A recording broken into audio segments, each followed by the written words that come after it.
सुदर्शन के इस मंच पर आत्मरक्षा के लिए रजोरण भी है कि हम अनावश्यक एक चींटी को नुकसान नहीं पहुंचाते हैं, लेकिन भारत की यह संस्कृति है कि उसको कोई छेड़ता है तो उसको हम छोड़ते भी नहीं।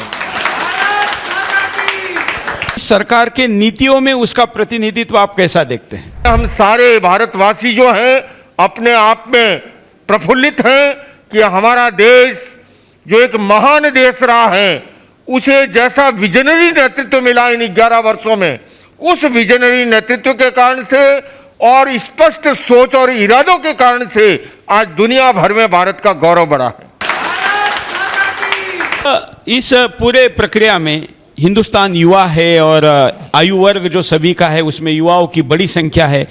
इस युवा वर्ग को हम हमारे आध्यात्मिक मूल्यों पर खास करके तब जब उनके लिए भौतिक आकर्षण, उनके लिए वासना और बाकी बाजार खुला हुआ है, ऐसे में हम इस तरफ लेकर आए, ये कैसे संभव है? युवाओं का बहुत महत्वपूर्ण स्थान है।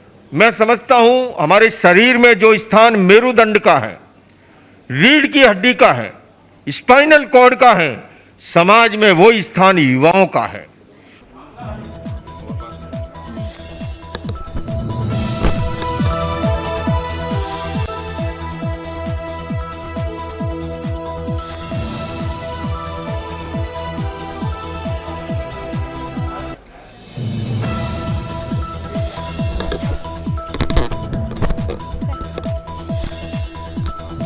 देखिए, एक छोटी सनातनी हमारे बीच में और कहते हैं कि बीज जब सनातन का हो तो जो वट वृक्ष होता है वो हिंदू राष्ट्र के रूप में हमारे बीच होगा। तो देखिए, उसी हिंदू राष्ट्र का आधार ये बच्ची छोटी सी है। आइए, आज बेटा, मैं गोद में ले लूं? चलो भाई, पढ़ो पढ़ो पढ़ो पढ़ो, बोलो बोलो बोलो बोलो। अधशूर्धा प्रसिततस्य शाखा गुण प्रविद्धा विषय प्रवाला अधस्य मूला अनुसंततानि कर्मानुबंधी। बहुत शाबाश।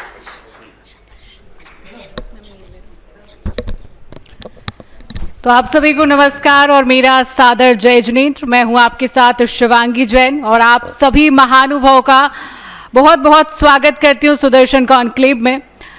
तो इस कॉन्क्लेव को आगे बढ़ाते हैं णमोकार महामंत्र के जरिए।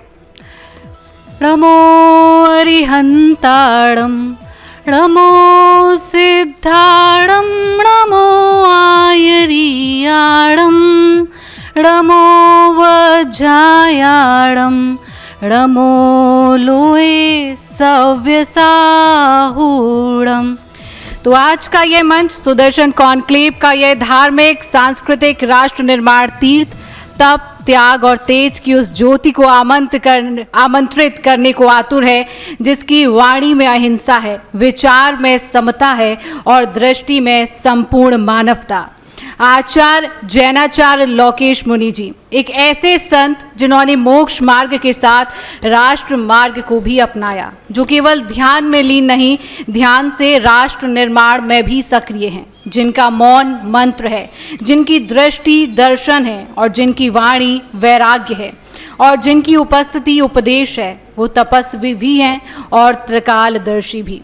वो अहिंसा के पूज्य प्रतिमान भी हैं और वैश्विक संवाद के सच्चे प्रतिनिधि भी। उनकी सोच सीमित नहीं, उनकी दृष्टि सम्यक दृष्टि है, जिनके चरणों से संयम झरता है और जिनकी वाणी से दर्शन उतरता है। एक ऐसे महामुनि के स्वागत से ही कोई भी आयोजन पूर्णता को प्राप्त करता है। तो आइए हम इस सुदर्शन कॉन्क्लेव को सदाचार, समता और सत्य के आशीर्वाद से आलोकित करने हेतु करवद आमंत्रण देते हैं जैन धर्म के दिव्य दीप, अहिंसा के आचार्य और राष्ट्र के ऋषि आचार्य लोकेश मुनि जी। आचार्य जी, बहुत बहुत स्वागत आपका। आचार्य जी अंतर्राष्ट्रीय मंचों पर भारत का प्रतिनिधित्व करते हैं और जो कोई सुनता नहीं, समझता नहीं, जिसको अलग भाषा में समझाना ज़रूरी है वो भी समझाते हैं। मैं एक बात आज आपको साझा करना चाहूँगा कि सामान्यतः ये सर्वधर्म समभाव की बातें करने वाले लोगों को मैं पसंद नहीं करता। और मैं आपका बड़ा आदर करता था, लेकिन मुझे लगता था कि ये क्यों ऐसे लोगों के साथ खड़े होते हैं। लेकिन जब रामलीला मैदान पर हिंदू धर्म के विरुद्ध कुछ बोला गया तो सबसे कठोर और मुखर होकर जब आपने प्रतिकार किया तो हमने कहा कि हम समझने में गलत रह गए और हमारे से गलती हो गई है कि हमने इनको गलत समझा है। वास्तविकता ये क्रांतिकारी संत है और इसलिए आज के इस मोदी सरकार के गौरवशाली 11 वर्ष का विश्लेषण करने के मंच पर आपको हमने निमंत्रित किया है। महाराज जी, आप कैसा देखते हैं इन अच्छा, एक मिनट, मेरे से भाव में एक गलती रह गई कि मैं आपका स्वागत रह गया और मैं आपका स्वागत शस्त्र से करना चाहूँगा, जो कि सुदर्शन की परंपरा है।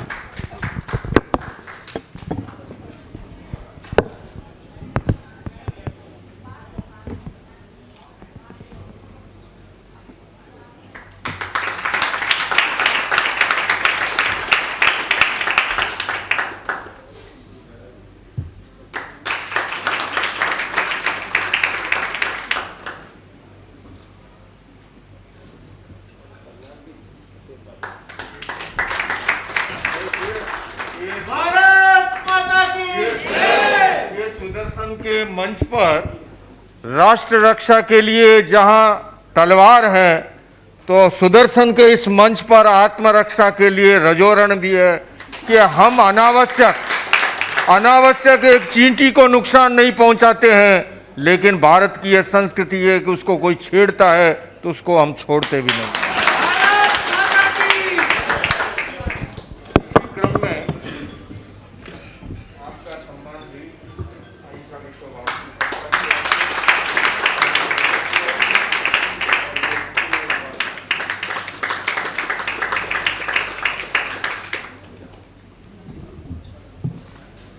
अब इन 11 वर्षों को कैसा देखते हैं? उधर माइक है।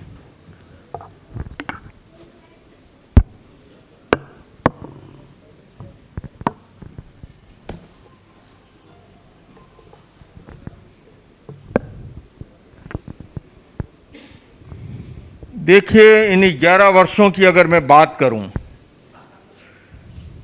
तो पिछले 40 से अधिक वर्षों से संन्यास जीवन में होने के कारण से मैं सार्वजनिक क्षेत्र में सक्रिय रहा हूं और पिछले 20 वर्षों से मैं निरंतर भारतीय संस्कृति और भगवान महावीर के अहिंसा के संदेश को लेकर के देश और दुनिया के अलग अलग कोनों में भी जाता रहा हूं। मैं अपने अनुभव के आधार पर कह सकता हूं कि इन 11 वर्षों में विदेशों के अंदर भी भारत की आवाज़ सुने जाने लगी है और न केवल भारत की आवाज़ सुनी जाती है बल्कि भारत से क्या बात आ रही है उसको उत्सुकतापूर्वक देखा भी जाता है। तो इन वर्षों में भारत का जो सम्मान बढ़ा है, भारत की आवाज़ का जो दमखम बढ़ा है, इससे हम सारे भारतवासी जो हैं अपने आप में प्रफुल्लित हैं कि हमारा देश जो एक महान देश रहा है, उसे जैसा विजनरी नेतृत्व मिला इन 11 वर्षों में, उस विजनरी नेतृत्व के कारण से और स्पष्ट सोच और इरादों के कारण से आज दुनिया भर में भारत का गौरव बढ़ा है। बिल्कुल, ये गौरव बढ़ता हुआ आगे जा रहा है। हम सब जैन मान्यताओं को मानने वाले लोग हैं। इस सरकार के नीतियों में उसका प्रतिनिधित्व आप कैसा देखते हैं? देखिए, जैन मान्यता, जैसा मैंने अभी कहा कि जैन धर्म अहिंसा में विश्वास करता है, किंतु साथ साथ भगवान महावीर ने यह भी कहा कि अभय हुए बिना अहिंसक नहीं हो सकता। रामलीला मैदान में जो आपने स्वरूप देखा वो भी महावीर के दर्शन आधारित था कि अभय हुए बिना अहिंसक नहीं हो सकता। और भारत की नीति भी यही रही है कि भारत किसी को भी छेड़ता नहीं है, लेकिन कोई भारत को छेड़े तो भारत उसे छोड़ता नहीं है। ये सिंदूर ऑपरेशन के दौरान बखूबी से देश और दुनिया ने देखा है। बिल्कुल, इसलिए इस सरकार ने जितने भी हमले हुए उसका प्रतिकार किया, किसी भी राज्य से हो, किसी भी प्रकार से हो, वैचारिक हो। लेकिन वैचारिक हमलों में ये देखने को आया है कि जो डीप स्टेट है, जो वामपंथ है, जो मीडिया से लेकर, बॉलीवुड से लेकर, साहित्य से लेकर विभिन्न क्षेत्र के द्वारा हमले अभी भी जारी हैं। सुरेश जी, आप बिल्कुल ठीक कह रहे हैं और इन हमलों के प्रति देश को आगाह होने की जरूरत है, क्योंकि मेरा ये मानना है कि पर्यावरण प्रदूषण से भी अधिक वैचारिक प्रदूषण खतरनाक है। और आज ये वैचारिक प्रदूषण की बदौलत मैं ये कह सकता हूं कि अब संस्कृति का जो हमला हो रहा है ये दिए और तूफान की लड़ाई है, और इस दिए और तूफान की लड़ाई में हमें हमारी महान संस्कृति के संरक्षण के लिए, उस संस्कृति के संवर्धन के लिए देश के हर युवा को उठ खड़ा होना होगा और हमें जागरूक होकर के उस वैचारिक प्रदूषण का भी प्रतिकार करना होगा और उस वैचारिक प्रदूषण से समाज और राष्ट्र को हमें बचाना होगा। बिल्कुल, लेकिन समाज बहुत भोला है और खास करके भारतीय लोग इस विषय को समझते नहीं हैं। उनको लगता है कि अखबार में जो छपता है वही सही है, उनको लगता है कि टीवी पर दिखता है वही सही है, पुस्तक में लिखा है वही सही है। साधु के भेष में, जैन मुनियों के भेष में, हिंदू परंपराओं के भगवे भेष में ईसाई घूमते हैं और लोगों को लगता है कि ये भी संत है। देखिए, इसके लिए हमें जागरूक होने की जरूरत है और उसके लिए मुझे लगता है कि हमें एक जन चेतना को जगाना होगा। जब तक भारत की जन चेतना उठ खड़ी नहीं होगी, वो जागरूक नहीं होगी, और इसीलिए आपने देखो हमारे देश में ये संस्कृति रही है। प्राचीन समय में माताएं, दादियां, नानियां बच्चों को पास बिठाया करती थी, बोध कथाएं सुनाया करती थी, संस्कार दिया करती थी। ये संस्कारों के जागरण की बदौलत, और क्योंकि बचपन में जो संस्कार पढ़ते हैं वो ताउम्र काम आते हैं, जीवन भर काम आते हैं। समाज को फिर से जन चेतना को जगाने के लिए अभिभावकों को भी जागरूक होना होगा, तभी हम इन बहरूपियों को पहचान पाएंगे और समाज से इनको खदेड़ पाएंगे और समाज की, हम देश की सुरक्षा कर पाएंगे। बिल्कुल। अब इस पूरे प्रक्रिया में हिंदुस्तान युवा है और आयु वर्ग जो सभी का है उसमें युवाओं की बड़ी संख्या है। इस युवा वर्ग को हम हमारे आध्यात्मिक मूल्यों पर खास करके तब जब उनके लिए भौतिक आकर्षण, उनके लिए वासना और बाकी बाजार खुला हुआ है, ऐसे में हम इस तरफ लेकर आए, ये कैसे संभव है? देखिए सुरेश जी, युवाओं का बहुत महत्वपूर्ण स्थान है।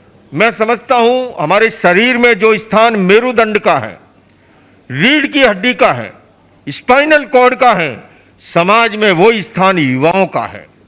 अगर मेरुदंड अस्वस्थ हो जाए तो पूरा शरीर लड़खड़ा जाता है। ठीक उसी तरह से हमारे समाज में महत्वपूर्ण स्थान स्पाइनल कॉर्ड की तरह युवाओं का है, और उन युवाओं को धर्म और अध्यात्म से जोड़ने के लिए हम जैसे संतों को भी जागरूक होने की जरूरत है।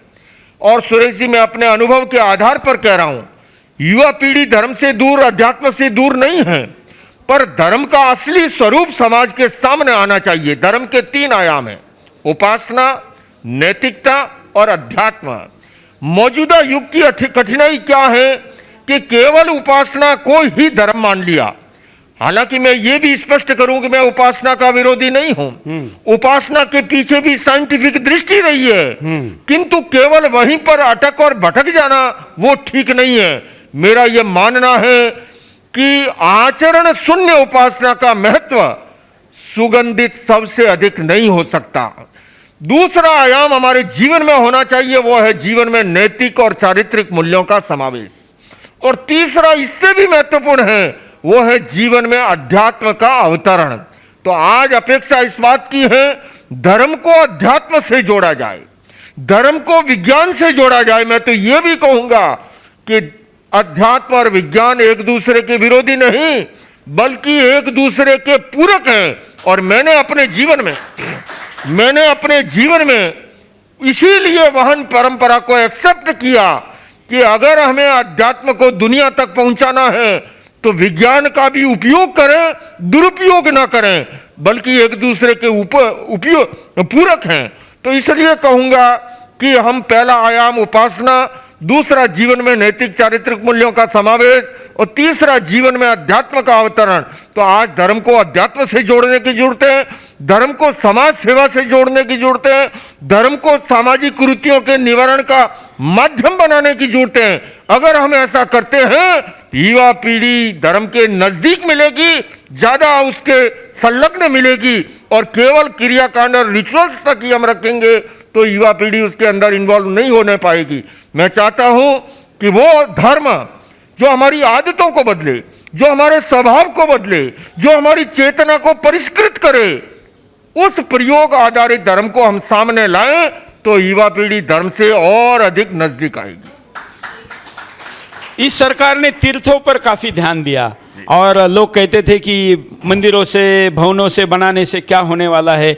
उसका वो सरकार का दृष्टिकोण जिसमें इतने कॉरिडोर बने, विभिन्न जगह पर उसका विकास पूरक व्यवस्था की गई, वो करना आध्यात्मिक दृष्टिकोण से या धार्मिक दृष्टिकोण से आप कैसा देखते हैं? देखिए, एक होता है आत्मधर्म और एक होता है समाज धर्म, राष्ट्र धर्म। महावीर ने भी 10 प्रकार के धर्म का विधान किया है ठाणंग सूत्र में। अच्छा। वो कहते हैं ग्राम धर्म, नगर धर्म, समाज धर्म, राष्ट्र धर्म, यानी कि ग्राम पंचायत के यम नियमों का पालन करना वो ग्राम धर्म है, नगर पालिका के यम नियमों का पालन करना नगर धर्म है, समाज के यम नियमों का पालन करना समाज धर्म है, राष्ट्र के यम नियमों का पालन करना, उसकी सुरक्षा करना ये राष्ट्र धर्म है।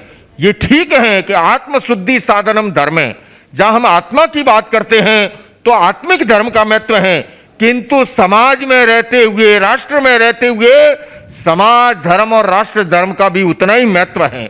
हमारी मौजूदा सरकार विकास की बात करती है, किंतु साथ साथ वो विरासत की भी बात करती है। और मैं बताऊं आपको सुरेश जी, उससे क्या फायदा हुआ है आप देखिए। अगर आप आंकड़ों को देखें तो 2024 में जितने लोग सैर सपाटा के लिए गोवा गए, उससे ज्यादा लोग जो हैं काशी में और अयोध्या के अंदर आए हैं, प्रयागराज के कुंभ में आए हैं। तो हमें विकास को भी आगे बढ़ाना है, किंतु अपनी विरासत को नहीं भुलाना है, जो हमारे हजारों लाखों करोड़ों वर्षों की महान विरासत, जिस विरासत की बदौलत भारत का दुनिया के अंदर सम्मान रहा है, उसको कभी भी गौण नहीं होने देना है। बिल्कुल। इन्हीं युवाओं को अगर आज हम देखते हैं तो आर्टिफिशियल इंटेलिजेंस, डीप फेक और सोशल मीडिया के इन सारे प्लेटफॉर्म के द्वारा भ्रमित करने का बड़ा प्रयास हो रहा है, जिसमें OTT को लेकर अभी हमने पूज्य अवधेशानंद जी गिरी जी को भी पूछा था। नहीं, बिल्कुल, और स्वामी जी ने बड़ा अच्छा मार्गदर्शन किया। और मैं कहना चाहूँगा, मैं देशवासियों को, यहाँ पर इतनी बड़ी संख्या में लोग बैठे हैं सुदर्शन चैनल के इस कॉन्क्लेव के अंदर, मैं उनके माध्यम से और चैनल के माध्यम से देश भर को कहना चाहूँगा कि देखिए, एक समय था कि किसी शहर में एक आधा सिनेमा हॉल होता था। अब तो बटन दबाते ही हर घर का हर बेडरूम सिनेमा हॉल का रूप धारण कर चुका है। और हम हर बेडरूम की बात ना करें, ये हाथ का मोबाइल जो है हाथ में, उस मोबाइल में पूरी वह संस्कृति हमारे सामने है। ऐसे के अंदर मैं कहूंगा कि ये दिए और तूफान की लड़ाई है।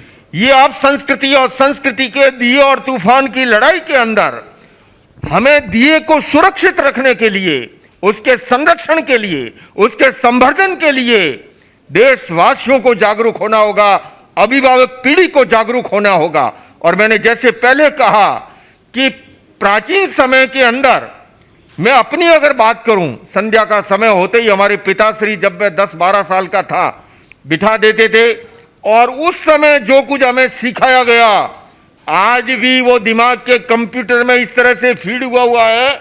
मैं आपको बताऊं, 55 साल पहले मेरे पिताश्री ने मुझे जो सिखाया, वो बिठाते थे शाम को, जो कुछ भी बारकड़ी और जो भी सीखते हैं, मैं एक पहाड़ आपके सामने बोलता हूँ, 15 का 15, 15 दूना 30, 30 पैताड़ा 100 का 8, 5 75 सगड़ा नेऊ अतपतलोती अंटी 9 पैतिया ढबलक 150। ये 15 का पावड़ा 55 साल पहले उन्होंने जो सिखाया था, वो इस कंप्यूटर में फीड हो गया। अगर आप चाहते हो कि आपकी भावी पीढ़ी संस्कारी रहे, तो उसके लिए आपको समय का नियोजन करना होगा। क्योंकि हमारे यहाँ पर कहा है पूत कपूता क्यों धन संचय, और ये भी कहा कि पूत सपूता क्यों धन संचय। आप संतान को महल मालिये दे करके जाओगे, धन संपदा दे करके जाओगे, किंतु अगर वो संस्कारी नहीं है तो फूंक डालेगा, और संस्कारवान अगर आपने बना दिया तो अपने पुरुषार्थ की बदौलत वो और बहुत कुछ खड़ा कर देगा। इसलिए संस्कारों की संपदा है उत्कृष्ट अमूल्य, धन वैभव संसार का रखता है क्या मूल्य। ये मैंने अपने गुरुओं से सीखा था और आपसे भी कहना चाहता हूं कि इस अब संस्कृति के ये दिए की और तूफान की लड़ाई में हमें अपनी संस्कृति और संरक्षण के लिए सदैव जागरूक रहना है, और युवा पीढ़ी को भी और हमारी बाल पीढ़ी को भी उसके लिए तैयार करना है, किंतु उसके लिए अभिभावकों को स्वयं को भी जागरूक होना होगा। बिल्कुल, लेकिन आज अभिभावक क्या चाहते हैं, हर बच्चे से पहली कक्षा से मार्क्स, ज़्यादा से ज़्यादा वो मार्क्स, जो सिलेबस उसके जीवन में काम आएगा नहीं, केवल परीक्षा में मार्क के लिए आएगा, उसमें ज़्यादा मार्क चाहते हैं, नौकरी पर ज़्यादा से ज़्यादा सैलरी चाहते हैं, तो लक्ष्य ही भटक गया है। तो ऐसे में संस्कार कौन दे? घर की दादी नहीं रही जो दादी देती थी, दादा नहीं रहे, बाप को केवल पैसे कमाने से ज़्यादा फुर्सत नहीं है। देखिए, बहुत ही गंभीर प्रश्न सुरेश जी आपने उठाया है ये, और ये इतना महत्वपूर्ण प्रश्न है, इसको समझना होगा। मैं आपके माध्यम से एक प्रश्न करता हूं कि देखिए, दो तत्व हैं जीवन में, एक है जीवन और दूसरा है आजीविका। मैं पूछना चाहता हूं कौन किसके लिए है? जीवन के लिए आजीविका है या आजीविका के लिए जीवन है? आप में से कोई जवाब दे पाएगा? जीवन के लिए। अब हम दृष्टिपात करें अपनी दिनचर्या पर, हम क्या करते हैं, हमने पूरा जीवन ही उसके पीछे झोंक डाला है, जबकि हमारी संस्कृति में सदैव संतुलन की बात रही है। आप चाहे उपनिषद पढ़ लीजिए, वहां पर पुरुषार्थ चतुष्टय की कल्पना की गई, अर्थ, काम, धर्म और मोक्ष। धर्म ने, अध्यात्म ने अर्थ और काम को नकारा नहीं है, किंतु यह अवश्य कहा कि जहां पर इन चारों के बीच में संतुलन होता है वहां हेल्दी सोसाइटी का निर्माण होता है, वहां स्वस्थ समाज की संरचना होती है। चाहे आप उपनिषद पढ़ो, आज भगवत गीता जी को पढ़िए, गीता जी का आखिरी श्लोक है, यत्र योगेश्वर कृष्ण यत्र पार्थो धनुर्धर तत्र श्री विजयो भूति दुर्वा नीति मतिर्मम है। आप तो महाराष्ट्र से हो, लोकमान्य तिलक जी ने इसकी टीका लिखते हुए इसका एक लीक से हटकर के उन्होंने अर्थ किया है। उन्होंने लिखा, उन्होंने योगीराज कृष्ण को अध्यात्म का प्रतीक माना और अर्जुन को भौतिकता का प्रतीक मानते हुए कहा कि जहां पर अध्यात्म और भौतिकता के बीच में संतुलन है वहीं पर विजय है, वहीं पर श्री है, वहीं पर लक्ष्मी है। और यही बात भगवान महावीर ने की। भगवान महावीर ने साधुओं के लिए 5 महाव्रतों का विधान किया, तो उन्होंने हेल्दी सोसाइटी के निर्माण के लिए, स्वस्थ समाज की संरचना के लिए, उन्होंने श्रावक और श्राविकाओं के लिए, जनता जनार्दन के लिए 12 अनुव्रतों का विधान किया। अनुव्रत का मतलब ये, अणु का मतलब छोटा, व्रत का मतलब नियम, यानी एक मिनिमम आचार संहिता जिसके पालन से स्वस्थ समाज की संरचना होती है। तो हमें इस प्रकार के संतुलन के साथ आगे बढ़ेंगे तो निश्चित रूप से हमारे सामने जो चुनौती है उस चुनौती पर भी हम विजय प्राप्त कर सकेंगे। बिल्कुल, हम एक परिवार प्रबोधन का अभियान चलाते हैं गुरुजी की, जिसमें हम कहते हैं कि कम से कम 1 घंटा अपना मोबाइल और अपना टीवी बंद रखो, तावरो बहुत समय अपने बच्चों को दो। इस इंटरव्यू के द्वारा मैं भी चाहूँगा कि आप लोगों को ये अपील करें। नहीं, ये बहुत ही, मैं तो देखता हूँ, मैं इस अवसर पर सुदर्शन न्यूज चैनल की इस बात के लिए सराहना करना चाहूँगा कि इन्होंने जो ये अभियान चलाया है वो अभियान इतना जरूरी है, बल्कि मैं चाहूँगा कि हर परिवार के अंदर इस अभियान को स्वीकार करना चाहिए, उसके लिए संकल्पबद्ध होना चाहिए, उसके लिए प्रतिज्ञा का क्रम रहना चाहिए। बल्कि मैं तो कहूँगा सुरेश जी, उसके लिए देश भर में आप एक यात्रा लेकर के निकल जाइए और पूरे देश को, जिस दिन मुझे विश्वास है कि ये क्रांतिकारी पराक्रमी पुरुषार्थी ने हुंकार भर दी, तो देश आपके साथ जुड़ा जाएगा और ऐसे के अंदर समाज और देश जो है आपकी इस सेवा को कभी भुला नहीं पाएगा। देखिए, हम तो साधु संतों के मार्गदर्शन में हमारा काम है, संत बताए तो एक सैनिक के रूप में उसको प्रत्यक्ष लाना। एक और समस्या है, जैन वर्ग भी इसको बहुत बड़े पैमाने पर झेल रहा है, वो ये है कि हमारे घरों में बच्चे ही पैदा नहीं हो रहे। अब जैन पॉपुलेशन अगर हम कहेंगे तो वो माइनस की तरफ जा रही है, सिख पॉपुलेशन माइनस पर जा रही है, हिंदू मतलब हम सब हिंदू दर्शन के जितने भी पंथ है, संप्रदाय है, इन सभी की स्थिति है कि बच्चे ही पैदा नहीं हो रहे, और उधर मुसलमानों के 3.9 का बर्थ रेट है, तो फिर अस्तित्व ही नहीं रहेगा। तो फिर ये सारा जो खड़ा किया गया है ये कैसे टिकेगा?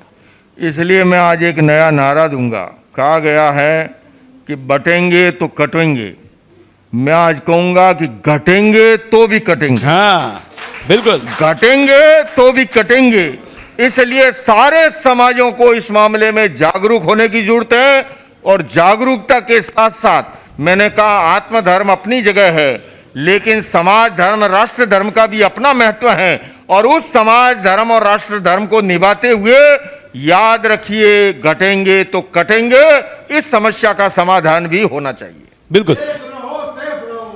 अब इसमें महाराज जी को आगे ले आओ। लोगों को जिस प्रकार से ये सारी बातें होती है, आगे आइए, आचार्य जी को आगे ले आइए, आचार्य जी को आगे लाइए, यहाँ कुर्सी खाली कीजिए आगे। हाँ इधर से आइए, इधर आइए पहले। हाँ तो लोग कहते हैं कि क्या है, बच्चे आजकल बच्चे महंगे हो गए हैं, महंगा मोबाइल लेंगे, और बल्कि जितना व्यक्ति अमीर, जितना सुशिक्षित, जितने बड़े महानगर में रहेगा उतना वो कम बच्चे पैदा करेगा। देखिए, उसका कारण है कि आज मूल्यों का ह्रास हुआ है। एक समय था मूल्यांकन का आधार जो होता था, आज हस्ती पर हैसियत हावी हो गई है। मैं क्या हूं इसका मूल्य नहीं है, मेरे पास क्या है, इस आधार पर जब समाज में मूल्यांकन होता है तो व्यक्ति हेन केन प्रकारेण उस दौड़ में सम्मिलित होता है, और वहीं से अब संस्कृति को जन्म मिलता है। तो इसलिए हमें समाज के अंदर भी जो हमारे नैतिक मूल्य, हमारे चारित्रिक मूल्य, हमारे मानवीय मूल्य, उन मूल्यों के आधार पर जो मूल्यांकन होता था, उसका कारण था कि हमारे यहाँ सदैव केंद्र के अंदर चेतना रही है, पदार्थ सदैव परिधि में रहा है।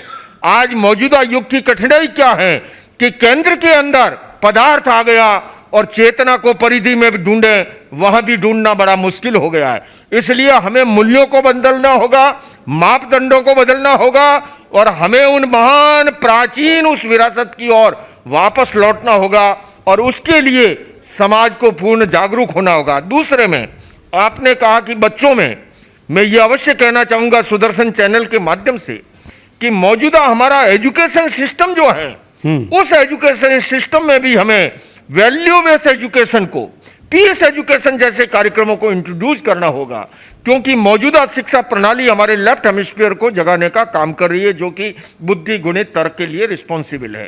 किंतु हमारा राइट हेमिस्फीयर जो इंट्यूशन पावर के लिए, जो स्पिरिचुअल डेवलपमेंट के लिए रिस्पॉन्सिबल है, वो सोया पड़ा है। और ये बात एक सन्यासी होने के नाते नहीं मैं कह रहा हूं, मेडिकल साइंस भी इस बात को एक्सेप्ट करता है कि हमारे इसी मस्तिष्क के अंदर एनिमल ब्रेन भी मौजूद है, जहां पर पार्श्विक वृत्तियां जन्म लेती है। तो इसी मस्तिष्क में नियोकॉर्टेक्स परत भी है, जहां पर मानवीय और दैविक वृत्तियां जन्म लेती है। अपेक्षा है सर्वांगीण विकास की, अपेक्षा है संतुलित विकास की। आज की शिक्षा प्रणाली बौद्धिक शिक्षा पे बहुत ध्यान दे रही है, शारीरिक शिक्षा पे भी ध्यान दे रही है, किंतु उसके साथ साथ mental development and emotional development का प्रावधान जुड़ना चाहिए। और इसीलिए मैं पिछले वर्षों जब अमेरिकी राष्ट्रपति से मेरी चर्चा हो रही थी, गन वायलेंस वहां की बड़ी समस्या है, मैंने उनसे कहा कि गन वायलेंस का सॉल्यूशन जो है, आप प्राइमरी एजुकेशन से पीस एजुकेशन जैसे कार्यक्रमों को इंट्रोड्यूस कीजिए। आप एक गन पर बैन लगाएंगे,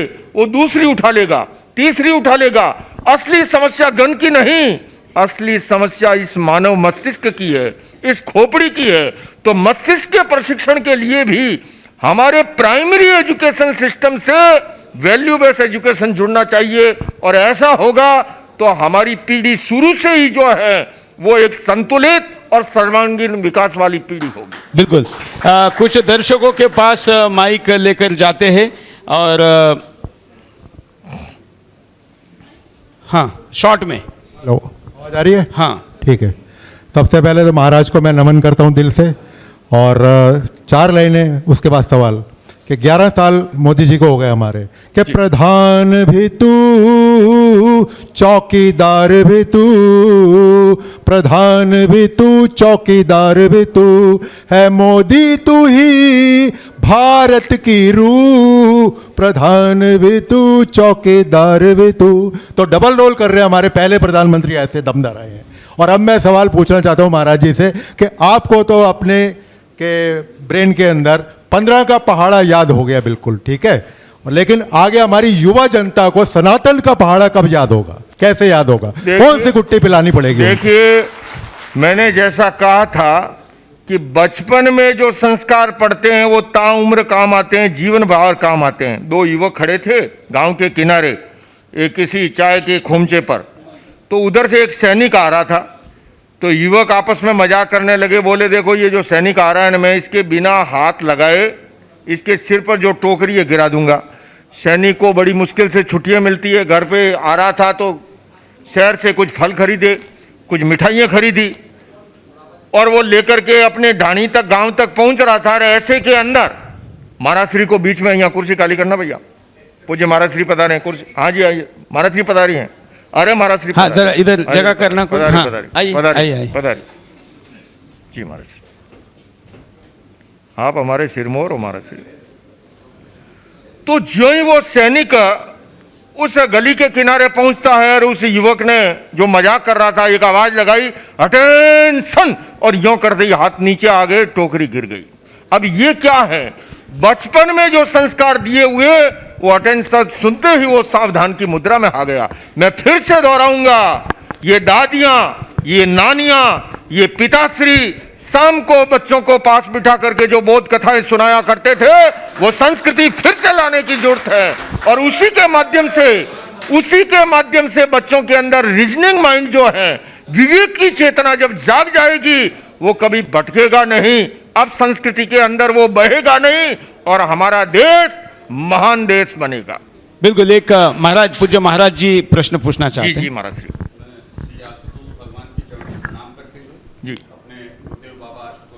महाराज जी को नमन करते हैं, माँ आशुतोष शामरी जी के चरणों पर प्रणाम करते हुए। एक बात है कि अभी रोहिंग्याओं का जो बहुत बड़ा एक उपद्रव हुआ म्यांमार में, तो वहाँ पर एक संत विराधु जो बौद्ध संत हैं, उन्होंने बहुत बड़ा कार्य किया। आप चूँकि जैन मुनि हैं और अहिंसा परमो धर्म, तो जैन मुनि अहिंसा को लेकर आप चल रहे हैं। जैसे विराधु जी ने रोहिंग्याओं को, उनके उपद्रवों को शांत करने के लिए वहाँ पे कार्य किया, और उन्होंने कहा कि आप भले ही कितने सहिष्णु हों, लेकिन एक पागल कुत्ते के बगल में आप सो नहीं सकते, बैठ नहीं सकते, व्यवहार नहीं कर सकते। तो इसमें आपकी क्या भूमिका है, क्या विचारधारा है, और इस प्रकार का क्या आप कार्य करना चाहते हैं? मेरी विचारधारा ये है कि जो वहां पर बौद्ध भिक्षु ने दायित्व निभाया, वही आपको यहाँ निभाना चाहिए और मेरा पूरा आपको समर्थन रहेगा। और मैं आपको एक निवेदन कर दूं, अगर आपके मन में कहीं भ्रम है कि जैनों की अहिंसा के कारण से, आपको बता दूं, जैन आचार्यों ने युद्ध लड़ा है। हाँ। जब कभी कालका आचार्य हुए और उनकी जो है बहन की इज्जत पर जब आंच आई, तो जैन धर्म की सदैव शिक्षा है। मैं आपको यह भी बताऊं, एक राजा का देहावसान हो गया, उस समय साम्राज्यवादी मनोवृत्ति थी, पड़ोसी राजा ने देखा यह अवसर ठीक है, उस पर अटैक कर दिया। महारानी ने एक जैन श्रावक को प्रधान सेनापति का दायित्व दिया और मोर्चे पे रवाना किया। रास्ते में तिथि आ गई अमावस्या और पूर्णिमा की। हम लोग संध्या के समय प्रतिक्रमण करते हैं। प्रतिक्रमण में पाठ आता है एक इंडिया, बे इंडिया, ते इंडिया, चौ इंडिया, पंच इंडिया, यानी कि सभी प्रकार के प्राणियों से क्षमा मांगी जाती है। सैनिकों ने देखा, रे ये तो कीड़ों मकोड़ों से माफी मांग रहा है, मरवा देगा हमको, ये क्या युद्ध जितवाएगा। उस जमाने में रात को युद्ध नहीं होता था। महारानी साहिबा से संपर्क किया गया और महारानी बेस बदल करके मोर्चे पर पहुंची। प्रधान सेनापति से पूछा कि मैं ये क्या सुन रही हूं। प्रधान सेनापति ने कहा कि महारानी साहिबा, आपने जो सुना है 100% सही है। मैं एक चींटी को भी अनावश्यक नुकसान नहीं पहुंचा सकता और उसके लिए मैंने जैसा कहा है वैसा रजोरण भी साथ रखता हूं। लेकिन मेरी देश की सुरक्षा पर आंच आए तो मैं दुश्मन के दांत खट्टे भी करना जानता हूं। तो ये हमारी तो अहिंसा कभी जो है वो कायरों की नहीं है। महावीर ने कहा है अहिंसक अभय हुए बिना अहिंसक नहीं हो सकता। और यही महावीर की संतान ने रामलीला मैदान में बिना तलवार के भी 2-2 हाथ किए थे, लाखों की भीड़ के साथ भी। तो मैं पुनः कहूँगा, लेकिन फिर कह रहा हूँ महाराज जी, बौद्ध भिक्षु ने जो किया है वो आपसे, देवकीनंदन ठाकुर जी महाराज से मुझे बड़ी आशा है। और मैं ऐसा नहीं है कि मैं ये कह रहा हूँ कि भगत सिंह पैदा था वो मेरे घर नहीं पड़ोसी के घर। मैं तन मन धन से आपके साथ रहूँगा। बिल्कुल बिल्कुल। हाँ ठीक है, आगे आगे देते माइक देते। हाँ जी जी आगे, हाँ दीजिए। अच्छे क्रांतिकारी युवा। हाँ जी आप दोनों संतों को प्रणाम। जी। तस्मिन्ना चलते धर्मो यो धर्मनाति वर्तते। ये भगवान राम के लिए एक राक्षस शुक ने कहा था कि भगवान राम और धर्म अलग नहीं है, दोनों एक समान है। और आप दोनों मुझे दोनों एक समान दिख रहे हैं। आप लोगों के आशीर्वाद से अब तक मैं अपने जीवन में सैकड़ों लोगों को मांसाहार और शराब से निकाल चुका हूँ। क्या बात है। और हम लोग बहुत सारे सांस्कृतिक और सामाजिक चेतना के लिए कार्य करते हैं हरियाणा के अंदर। उसी सामाजिक और धार्मिक चेतना का एक जीवंत उदाहरण हमारे बीच में मेरा एक शिष्य है, गोविंद खटाना, जो यहाँ पर बैठा हुआ है। गोविंद जी एक मिनट खड़ी हुई है जरा। गोविंद जी एक बड़ा एक आज घोषणा करने वाले हैं यहाँ से, और ये अखिल भारत हिंदू महासभा के अध्यक्ष हैं गुड़गांव के, और ये मेरे शिष्य हैं। एक ऐसी घोषणा करने वाले यहाँ से कि जो भी मुसलमान परिवार पूरा यदि दोबारा अपने धर्म में वापस लौट के आता है तो उसको 50 गज जमीन और 1,51,000 रुपए देंगे सुरक्षा के साथ। इस तरह का धार्मिक चेतना हम समाज में लेके आ रहे हैं। इस तरह के गौ सेवा से लेके महाराज जी, और इस तरह के बहुत सारे काम। विशेषता जो हमारा प्रथम शत्रु है हमारे धर्म के अंदर, हमारे शरीर में, हमारे मन में जो विकार हैं, शराब, नशाहार, अश्लीलता, व्यभिचार, इस पे हम बहुत काम कर रहे हैं। और दूसरे शत्रु को जानते हैं। प्रश्न क्या है? प्रश्न मेरा महाराज जी, हम इस पे बात कर चुके हैं। यूएन की रिपोर्ट है कि पिछले 2010 से 2020 में विश्व में 30 करोड़ मुसलमान बढ़ चुके हैं और हिंदुओं की जनसंख्या 34 करोड़ बढ़े हैं। 34 करोड़। और हिंदुओं की जनसंख्या जो औसत वृद्धि थी उससे भी 0.1% कम हो चुकी है। तो ये जो हमारी बीजेपी नाम की दिवाली है, ये कब तक चलेगी अगर हमारी जनसंख्या धीरे धीरे इसी तरह कम होती रहेगी? सारा खेल तो केवल और केवल वोटों का है। प्रश्न समझ। हाँ बहुत ही गंभीर प्रश्न है ये। तो मैंने पहले भी जैसे कहा, और इसके लिए समाज को जागरूक होने की जरूरत है, ऐसे संतों की जरूरत है आगे आने की। क्योंकि मैंने कहा था कि बटेंगे तो कटेंगे, और ये भी कहा कि घटेंगे तो भी कटेंगे। इसलिए समाज को जागरूक होना है और इसके लिए ऐसे संतों को आगे आकर के जन चेतना को आगे बढ़ाना है। ठीक है, ठीक है। हाँ पूछे जी। हाँ ये माइक देना। आ रहा है। हमारे यहाँ पर गौ माता का इतना निरादर हो रहा है कि जहाँ पर कभी सुअर रहते थे आज वहाँ गौ माता चलती हैं, विचरती हैं। और मेरा कहना ये है, जितनी भी गोचर भूमि है उन अधिकतर उन भूमियों पर विधर्मियों का कब्जा है। उसके लिए क्या करना चाहिए? उसके लिए भारत सरकार को जो हिंदू संस्कृति, हिंदू राष्ट्र, गंगा, गाय, गायत्री उनके लिए समर्पित है, उसको जागरूक होकर सबसे, तो मुझे तो लगता है कि सबसे बड़ी उनकी सदस्यता संख्या है। हर के घर एक एक गाय को पालने के लिए बांध देना चाहिए, सारी समस्या का समाधान हो जाए। बिल्कुल। और ये प्रयोग महाराष्ट्र में टाटा कंसल्टेंसी ने किया। विदर्भ में जहाँ सबसे ज़्यादा आत्महत्या होती है, जिन घरों में गाय थी उन घरों में एक भी आत्महत्या नहीं हुई। वाह क्या बात। मतलब वो घर गाय को नहीं संभाल रहा था, गाय उस घर को संभाल रही थी।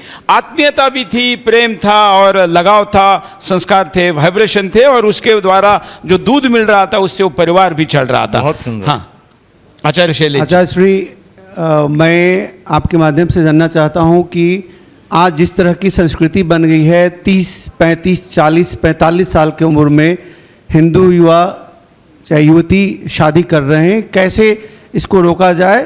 25 से 30 के बीच या 20 से 25 के बीच होना चाहिए, जबकि लोग 30, 35, 40 में कर रहे हैं शादी, बच्चे नहीं हो रहे हैं, IVF जा रहे हैं, और उसमें भी समस्या आ रही है, और धीरे धीरे जनसंख्या घट रही है। और आने वाले समय मुझे लगता है कि 20, 25, 30 सालों में निश्चित तौर पर हिंदू की संख्या बहुत ज़्यादा घट जाएगी। खाली महाराज जी ये 25-30 वर्ष में कर रहे हैं इतना ही नहीं है, बहुत से तो कर ही नहीं रहे हैं।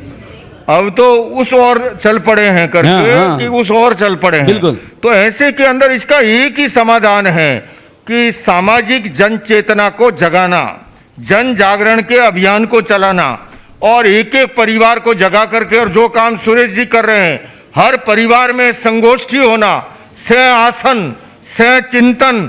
लेकिन कठिनाई क्या है, अब तो बातचीत भोजन की टेबल पे भी आए ना, सब उस मोबाइल में ऐसे लगे रहते हैं, साथ बैठे होकर के भी साथ नहीं है। तो इसके प्रति भी अब पूरी जागरूकता जब तक लाएंगे तभी जाकर के इसका समाधान होगा। और महाराज जी इन्होंने केवल बोला नहीं है, हाँ। इन्होंने, जबकि अभी आजकल सब लोग 2 बच्चे पे रुक रहे, इन्होंने अभी अभी 2 वर्ष हो गए या 3 वर्ष हो गए मुझे लगता है, एक पुत्र रत्न को जन्म दिया है और 3 बच्चे अभी इनके घर में है। तो इन्होंने खुद किया और फिर बोले हैं। अभी सुरेश जी क्रिकेट की टीम का इरादा है, आप चिंता ना करो। ठीक है, अंतिम एक प्रश्न लेते हैं। ये लालू जी को यही पछाड़ेंगे और कोई नहीं पछाड़ेगा। सुदर्शन चैनल के इस मीडिया मंदिर के माध्यम से मेरा जो सवाल है वो ना केवल मुनि लोकेश जी से ही है, बल्कि सनातन धर्म के हर सिपाही से है कि ये बताइएगा, जिनके हृदय में पाकिस्तान प्रेम जीवित है, जिनके हृदय में फिलिस्तीन प्रेम जीवित है, ईरान प्रेम जीवित है, क्या हम उनके साथ ऐसा भाईचारा बना करके रहते रहेंगे? उन्हें इस देश से निष्कासित किया जाएगा या उन्हें इस देश में विस्थापित किया जाएगा? ठीक है। हाँ, अब पूछिए। नहीं, इनका उत्तर जी। हाँ, इसके बाद नहीं, इन्होंने जो प्रश्न किया है ये इमोशनल होकर के, क्योंकि राष्ट्र के जज्बे से भरे हुए हैं, देश के प्रति भक्ति और भावना का जो जज्बा है। मैं इतना ही कहूँगा, जो भी राष्ट्र विरोधी है, चाहे किसी देश का हो, किसी जाति का हो, किसी धर्म का हो, किसी संप्रदाय का हो, उसके प्रति हमें जो है एक नई नीति को अपनाना होगा और उसके साथ जो है हमें एक अलग प्रकार के व्यवहार को अपनाना होगा और इसके लिए एक राष्ट्रीय नीति का निर्माण करना होगा हमको। बिल्कुल। हाँ, पूछिए। सब तो पहला परम पूजनीय परम वंदनीय माँ आशुतोष शामरी जी की जय और बाबा आशुतोष शामर महाराज की जय और सतगुरु आशुतोष भगवान की जय। आप सबको मैं आपको कोटि कोटि प्रणाम करती हुई एक प्रश्न पूछना चाहती हूँ कि बार बार एक ही प्रश्न आया कि जागृत होना चाहिए, सेल्फ अवेकनेस होनी चाहिए। वो कैसे होगी और किस तरह होगी? मेरा नाम सरदारनी बलजिंदर कौर है, मैं इंग्लैंड तो आई हैं। मैं श्री गुरु ग्रंथ साहिब जी के उत्ते PhD की है। वहाँ पर एक ही चीज़ उन्होंने बोली है, एक को सतगुरु जागदा और जग सुता मोह प्यास। जो जागता होगा वो ही सुते हुए को जगा सकता है। आज जितने भी जहाँ पर लोग आए हैं सारे जाग के ही आए हैं। शरीर तौर पे पहले उठे थे, फिर जागे थे, फिर ही आए जहाँ पर तैयार तुर होके। पर आध्यात्मिक तौर पे कब जागोगे? जब जागते हुए कि आप संगत करोगे। हमें ऐसा दर्शी गुरु चाहिए, परम गुरु चाहिए, वो गुरु चाहिए जो अध्यात्मिक के तौर से परम पिता परमात्मा के साथ जुड़ा हो और हमारी आत्मा को उस परमात्मा के साथ जोड़ दे, तभी हम हिंदू जागृत होगा। बातों में आज तक जितनी बार भी मैंने 2-2.5 साल हो गए भारत में आई हुई, एक ही बात है, हिंदू सोया हुआ है। सब हिंदू, आप सब सोए हुए हैं, सब जाग रहे हैं, सबकी आंखें खुली हुई है, सब देख रहे हैं, मुझे देख रहे हैं ना मैं कैसी लग रही हूँ। प्रश्न क्या है ना?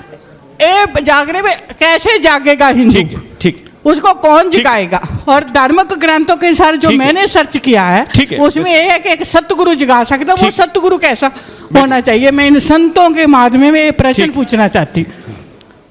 देखिए, हमारे यहाँ संतों की, ऋषियों की एक महान परंपरा रही है। कंचन कामिनी के त्यागी रहे हैं, गृहस्थ सन्यासियों की भी समृद्ध परंपरा रही है और हमें अपनी संस्कृति के लिए जगाने के लिए ये निरंतर प्रयास की जरूरत है। देखिए, ये जो है ना, अच्छे और बुरे हर युग में रहे हैं। बुरे लोग संगठित हो जाते हैं, बुरे लोग जागरूक हो जाते हैं और ऐसे के अंदर ये दिए और तूफान की लड़ाई में जो अच्छे लोग हैं वो भी जागृत रहे, वो संगठित रहे और निरंतर अभियान चलाते रहें, तभी जाकर के, क्योंकि ये बात योगीराज कृष्ण के सामने अर्जुन ने भी कही, जानामि धर्मम नच में प्रवृत्ति, जानामि अधर्मम नच में निवृत्ति। धर्म को जानता हूं किंतु उसमें प्रवृत्त नहीं हो पा रहा हूं, अधर्म को जानता हूं उससे निवृत्त नहीं हो पा रहा हूं। तो उसके लिए निरंतर पुरुषार्थ की जरूरत होती है, निरंतर जागरण की जरूरत होती है।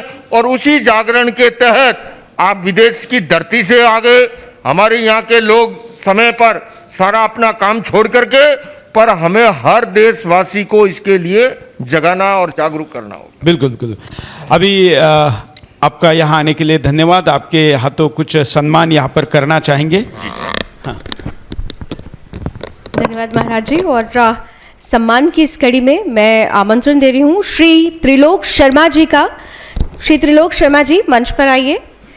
श्री त्रिलोक शर्मा जी जो कि चेयरपर्सन हैं ग्रेसोल मैरकॉम एवं रोटरी ब्लड सेंटर ट्रस्ट के संस्थापक हैं, जिन्होंने उद्योग के क्षेत्र में नवाचार और सेवा के क्षेत्र में करुणा का अद्वितीय समन्वय प्रस्तुत किया है। करतल ध्वनि से इस सम्मान का सम्मान होना चाहिए। रक्तदान जैसे पुण्य कार्य को भी जन आंदोलन बनाकर आपने मानवीय संवेदना को एक नई ऊंचाई दी है।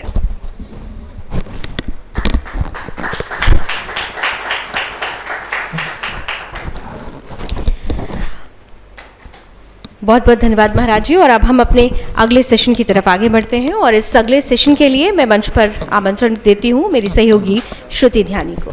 श्रुति।